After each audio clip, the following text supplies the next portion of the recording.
ഡൽഹിയിൽ ഭരണപ്രതിസന്ധി രൂക്ഷമാകുന്നു. മന്ത്രിസഭയിൽ നിന്ന് രാജിവെച്ച് രാജ്കുമാർ ആനന്ദിന്റെ വകുപ്പുകൾ മന്ത്രിമാരെ ഏൽപ്പിക്കുന്നതിലും ഇതുവരെ തീരുമാനമെടുത്തിട്ടില്ല. മദ്യനയ അഴിമതി കേസിൽ മുഖ്യമന്ത്രി അരവിന്ദ് കെജ്രിവാളിനെ അറസ്റ്റ് ചെയ്തതിനെതിരായ പ്രക്ഷോഭങ്ങളിൽ ഒരു വിഭാഗം എംപിമാർ പങ്കെടുക്കാത്തതും ആം ആദ്മി പാർട്ടിയിൽ തർക്കത്തിന് കാരണമായി. മദ്യനയ അഴിമതി കേസിൽ ഇഡി അറസ്റ്റ് ചെയ്ത ഡൽഹി മുഖ്യമന്ത്രി അരവിന്ദ് കെജ്രിവാൾ ജുഡീഷ്യൽ കസ്റ്റഡിയിൽ കഴിയുന്നത് തീഹാർ ജയിലിലാണ്. ഇവിടെ ഫയലുകൾ നോക്കുന്നതിന് അരവിന്ദ് കെജ്രിവാളിന് അനുമതിയില്ല. നിലവിലെ സാഹചര്യം ഡൽഹിയിൽ ഭരണപ്രതിസന്ധി രൂക്ഷമാക്കുകയാണ്. മന്ത്രിസഭയിൽ നിന്ന് സാമൂഹ്യനീതി വകുപ്പ് മന്ത്രി രാജ്കുമാർ ആനന്ദ് രാജിവെച്ച വിവരവും അദ്ദേഹത്തിന്റെ കൈവശമുണ്ടായിരുന്ന വകുപ്പുകൾ മറ്റു മന്ത്രിമാരെ ഏൽപ്പിക്കുന്നതിലോ ലഫ്റ്റനന്റ് ഗവർണറെ ഇതുവരെ മുഖ്യമന്ത്രിയുടെ ഓഫീസ് തീരുമാനമറിയിച്ചിട്ടില്ല.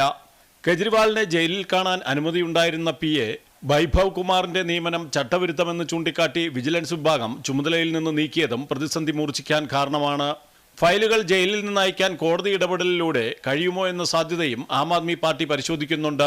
പാർട്ടി കടുത്ത പ്രതിസന്ധിയിലൂടെ കടന്നുപോകുമ്പോൾ ഭൂരിപക്ഷ എംപിമാരും പ്രക്ഷോഭങ്ങളിൽ നിന്ന് വിട്ടുനിൽക്കുന്നതും പാർട്ടിയിൽ ചർച്ചയായിട്ടുണ്ട്.